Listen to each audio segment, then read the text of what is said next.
ನಮಸ್ಕಾರ ಫ್ರೆಂಡ್ಸ್, ರಶ್ಮಿ ಚಾನಲ್ಗೆ ಸ್ವಾಗತ. ಫ್ರೆಂಡ್ಸ್, ಈಗಾಗಲೇ ಮಾವಿನಕಾಯಿ ಸೀಸನ್ ಸ್ಟಾರ್ಟ್ ಆಗಿದೆ. ಈ ಸೀಸನಲ್ಲಿ ಈ ರೆಸಿಪಿನ ಮಾಡಿ ಇಟ್ಕೊಂಡ್ರೆ ನಾವು 1 ವರ್ಷದವರೆಗೂ ಇದನ್ನು ಇಟ್ಕೊಂಡು ತಿನ್ಬೋದು. ನಾನೀಗ ಮಾವಿನಕಾಯಿ ಜಾಮ್ ಮಾಡೋದನ್ನ ತೋರಿಸ್ತಾ ಇದ್ದೀನಿ. ಬನ್ನಿ ಹೇಗೆ ಮಾಡೋದು ನೋಡೋಣ. ಇಲ್ಲಿ ಒಂದು ಪಾತ್ರೆಗೆ ನೀರು ಹಾಕೋತಾ ಇದ್ದೀನಿ. ಈ ನೀರಲ್ಲಿ ಮಾವಿನಕಾಯಿನ ಚೆನ್ನಾಗಿ ತೊಳ್ಕೊಬೇಕು. ಅದರ ಮೇಲೆಲ್ಲ ಸೊನೆ ಎಲ್ಲ ಇರುತ್ತೆ, ಇದನ್ನೆಲ್ಲ ಚೆನ್ನಾಗಿ ತೊಳ್ಕೊಬೇಕು. ಸೊನೆ ಎಲ್ಲ ಹೋಗಬೇಕು, ಆ ಥರ ತೊಳ್ಕೊಬೇಕು. ಇದು ತೊಳೆದು ಈಗ ನಾನೀಗ ಒಂದು ಬಟ್ಟೆಯಲ್ಲಿ ಒರೆಸ್ಕೊತಾ ಇದ್ದೀನಿ. ಅದ್ರ ಮೇಲೆ ನೀರನ್ನೆಲ್ಲ ಒರೆಸ್ಕೊಂಡು ಎತ್ತಿಟ್ಕೊತಾ ಇದ್ದೀನಿ. ಈಗ ಇದು ಮೇಲ್ಗಡೆ ತೊಟ್ಟು ತೆಗಿಬೇಕು ನಾವು. ನಾನಿಲ್ಲಿ ತೋತಾಪುರಿ ಅಥವಾ ಗಿಳಿ ಮಾವು ಅಂತಾರಲ್ಲ, ಆ ಮಾವಿನಕಾಯಿ ತೊಗೊಂಡಿದ್ದೀನಿ. ಇದು ಸ್ವಲ್ಪ ಹುಳಿ ಕಡಿಮೆ ಇರುತ್ತೆ. ನಾವು ಯಾವ ಮಾವಿನಕಾಯಿಲಾದರೂ ಮಾಡ್ಕೊಬೋದು ಈ ಜಾಮ್ನ. ಈಗ ಇದ್ರ ಮೇಲಿರೋ ಸಿಪ್ಪೆನೆಲ್ಲ ತೆಗಿತಾ ಇದ್ದೀನಿ. ಈ ಸಿಪ್ಪೆ ಗಟ್ಟಿ ಇರುತ್ತೆ, ಇದನ್ನು ನಾವು ಬೇಯಿಸ್ಕೊಂಡ್ರೂ ಸಹ ಅದು ಸ್ಮ್ಯಾಶ್ ಆಗೋದಿಲ್ಲ. ಅದಕ್ಕೋಸ್ಕರ ನಾವಿಲ್ಲಿ ಸಿಪ್ಪೆನ ಚೆನ್ನಾಗಿ ತೆಕ್ಕೋಬೇಕು. ಈ ಸಿಪ್ಪೆ ಎಲ್ಲ ತೆಗೆದು ಕಟ್ ಮಾಡಿ ನೋಡ್ಕೋಬೇಕು. ಕೆಲವು ಸಲ ಮಾವಿನಕಾಯಿ ಹಾಳಾಗಿರುತ್ತೆ, ಅದಕ್ಕೋಸ್ಕರ ನಾವಿಲ್ಲಿ ಕಟ್ ಮಾಡಿ ನೋಡ್ಕೋಬೇಕು. ಇಲ್ಲಾಂದರೆ ಹಾಗೇನಾದರೂ ನಾವು ಇದನ್ನು ಬೇಯಿಸ್ಕೊಬೋದು, ಇಲ್ಲ ತುರಿದಾದರೂ ಬೇಯಿಸ್ಕೊಬೋದು, ಇಲ್ಲಾಂದರೆ ಚಿಕ್ಕ ಚಿಕ್ಕ ಪೀಸ್ಗಳನ್ನ ಕಟ್ ಮಾಡಿ ಆದರೂ ಇಟ್ಕೋಬೋದು. ನಾವು ಈ ರೀತಿ ಜಾಮ್ನ ಮಾಡಿ ಇಟ್ಕೊಂಡ್ರೆ ಇದು ಚಪಾತಿ ಜೊತೆಗೆ, ಬ್ರೆಡ್ ಜೊತೆ ಮತ್ತು ಅಕ್ಕಿ ರೊಟ್ಟಿ ಜೊತೆಗೆ ಚೆನ್ನಾಗಿರುತ್ತೆ ತಿನ್ನೋದಕ್ಕೆ. ಇದು ಮಕ್ಕಳಿಂದ ದೊಡ್ಡವರು ಎಲ್ಲರೂ ಸಹ ಇಷ್ಟಪಟ್ಟು ತಿನ್ಬೋದು.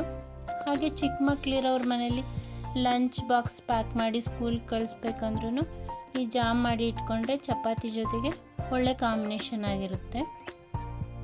ನಾನಿಲ್ಲಿ ಈ ಮಾವಿನಕಾಯಿನ ಚಿಕ್ಕ ಚಿಕ್ಕದಾಗಿ ಕಟ್ ಮಾಡ್ಕೊತಾ ಇದ್ದೀನಿ. ಇಲ್ಲಿ ನಾನು 3 ಮಾವಿನಕಾಯಿ ತೊಗೊಂಡಿದ್ದೆ. ನಮಗೆ ಈ ಮಾವಿನಕಾಯಿ ಸೀಸನಲ್ಲಿ ಏನೇನು ರೆಸಿಪಿ ಮಾಡ್ಕೋಬೋದು ಅದನ್ನೆಲ್ಲ ಮಾಡಿ ಇಟ್ಕೊಂಡ್ರೆ ಸೀಸನ್ ಮುಗಿದ್ರೂ ಸಹ ನಾವು ಅದನ್ನ ತಿನ್ಕೋಬೋದು. 1 ವರ್ಷದವರೆಗೂ ಇಡ್ಬೋದು ನಾವು, ಇದನ್ನ ಹಾಳಾಗೋದಿಲ್ಲ. ಈಗ ನಾನಿಲ್ಲಿ ಕಟ್ ಮಾಡಿ ಇಟ್ಕೊಂಡಿದ್ನಲ್ಲ ಮಾವಿನಕಾಯಿ, ಅದನ್ನು ಒಂದು ಪಾತ್ರೆಗೆ ಹಾಕ್ಕೊಂಡು ಸ್ವಲ್ಪ ನೀರು ಹಾಕೋತಾ ಇದ್ದೀನಿ. ಒಂದು ಅರ್ಧ ಲೋಟದಷ್ಟು ನೀರು ಹಾಕ್ಕೊಂಡು ನಾನಿಲ್ಲಿ ಕುಕ್ಕರ್ಲಿ ಇಟ್ಕೊಂಡು ವಿಜಿಲ್ ಹಾಕ್ಸ್ಕೊತಾ ಇದ್ದೀನಿ. ಒಂದು 4 ವಿಜಿಲ್ ಹಾಕ್ಸ್ಕೊಳ್ಳಿ. ಇದು ಚೆನ್ನಾಗಿ ಬೇಯಬೇಕು. ಈಗ ನೋಡಿ, ಇದು ಚೆನ್ನಾಗಿ ಬೆಂದಿದೆ. ಇದು ಹಾಗೇ ಸ್ಮ್ಯಾಶ್ ಥರ ಆಗಿರುತ್ತೆ, ಪೇಸ್ಟ್ ಥರ ಆಗಿರುತ್ತೆ. ಆದ್ರೂ ನಾವು ಒಂದ್ಸಲ ಸ್ಪೂನಲ್ಲಿ ಚೆನ್ನಾಗಿ ಅದನ್ನ ಸ್ಮ್ಯಾಶ್ ಮಾಡ್ಕೊಳ್ಳೋಣ. ಅದು ದಪ್ಪ ದಪ್ಪ ಇರಬಾರ್ದು. ನಾವಿಲ್ಲಿ ಸಿಪ್ಪೆ ಎಲ್ಲ ಚೆನ್ನಾಗಿ ತೆಗಿಯೋದ್ರಿಂದ ಅದೇನೂ ಇರೋದಿಲ್ಲ, ಅಲ್ಲಿ ಗಟ್ಟಿ ಗಟ್ಟಿ ಸಿಗೋದಿಲ್ಲ. ಸಿಪ್ಪೆ ತೆಗಿಲಿಲ್ಲ ಅಂದರೆ ಈ ಗಟ್ಟಿ ಗಟ್ಟಿ ಇರುತ್ತೆ. ಈ ಸ್ಟೇಜಲ್ಲಾದರೂ ನಾವು ಅದು ಸಿಪ್ಪೆನ ತೆಗಿಬೇಕಾಗುತ್ತೆ. ಇಲ್ಲಿ ನನಗೆ ಈಗ ಆ ಮಾವಿನಕಾಯಿ ಬೇಯಿಸ್ಕೊಂಡಿದ್ನಲ್ಲ, ಅದ್ರ ಪೇಸ್ಟ್ 1 ಕಪ್ ಆಗಿದೆ. ಹಾಗೆ 1 ಕಪ್ ಸಕ್ಕರೆನ ತೊಗೊಂಡಿದ್ದೀನಿ. ಸ್ವೀಟ್ ಕಮ್ಮಿ ಬೇಕು ಅಂದರೆ ಸ್ವಲ್ಪ ಸಕ್ಕರೆನ ಕಡಿಮೆ ಮಾಡ್ಕೋಬೋದು ನಾವು. ಹಾಗೆ ಇಲ್ಲಿ ಬೆಲ್ಲನೂ ಸಹ ನಾವು ಯೂಸ್ ಮಾಡ್ಕೋಬೋದು. ಸಕ್ಕರೆ ಬೇಡ ಅನ್ನೋರು ಬೆಲ್ಲನೂ ಸಹ ಯೂಸ್ ಮಾಡ್ಕೋಬೋದು.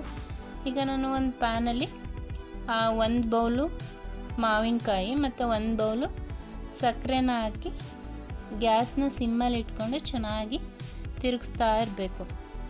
ನಾವೊಂದು 7ರಿಂದ 8 ನಿಮಿಷಗಳ ಕಾಲ ಹೀಗೇ ತಿರುಗಿಸ್ತಾ ಇರಬೇಕು. ಎಲ್ಲೂ ಕೈ ಬಿಡಬೇಡಿ ಅದನ್ನ ತಿರುಗಿಸೋದನ್ನ, ಇದು ತಳ ಇಟ್ಕೊಂಡ್ಬಿಡುತ್ತೆ. ನೋಡಿ, ಚೆನ್ನಾಗಿ ತಿರುಗಿಸ್ತಾ ಇರಬೇಕು. 10 ನಿಮಿಷಗಳು ಅದು ಕುದಿ ಬರುತ್ತೆ, ಕುದಿಯೋ ಥರ ಆಗುತ್ತೆ. ಅಷ್ಟವರೆಗೂ ಚೆನ್ನಾಗಿ ತಿರುಗಿಸ್ತಾ ಇರಿ. ನೋಡಿ, ಈಗ ಇದರಲ್ಲಿ ನೀರಿನ ಅಂಶ ಎಲ್ಲ ಹೋಗಬೇಕು. ಈಗ ನಾವು ಇದನ್ನ ಸ್ಪೂನಲ್ಲಿ ತೆಗಿತಾ ಇದ್ದರೆ ಆ ಪಾತ್ರೆನ ಬಿಟ್ಟು ಅದೇ ಹೇಗೆ ಬರ್ತಾಯಿದೆ ನೋಡಿ, ಈ ಥರ ಬರಬೇಕು. ಆವಾಗ ನೀರಿನ ಅಂಶ ಎಲ್ಲ ಹೋಗಿದೆ ಅಂತ ಗೊತ್ತಾಗುತ್ತೆ. ಜಾಮ್ ರೆಡಿಯಾಗಿರುತ್ತೆ. ಈಗ ನಾನು ಒಂದು ಗಾಜಿನ ಬೌಲ್ ತೊಗೊಂಡಿದ್ದೀನಿ. ಇದನ್ನು ನಾವು ಚೆನ್ನಾಗಿ ತೊಳೆದು ಒಣಗಿಸ್ಕೊಬೇಕು. ಇದರಲ್ಲೂ ಸಹ ನೀರು ಇರಬಾರ್ದು.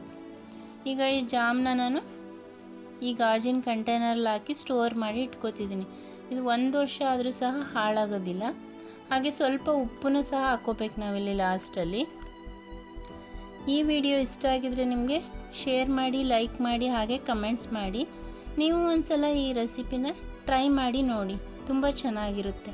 ಹಾಗೆ ನನ್ನ ಚಾನಲ್ನ ಸಬ್ಸ್ಕ್ರೈಬ್ ಮಾಡೋದನ್ನು ಮರಿಬೇಡಿ. Thank you.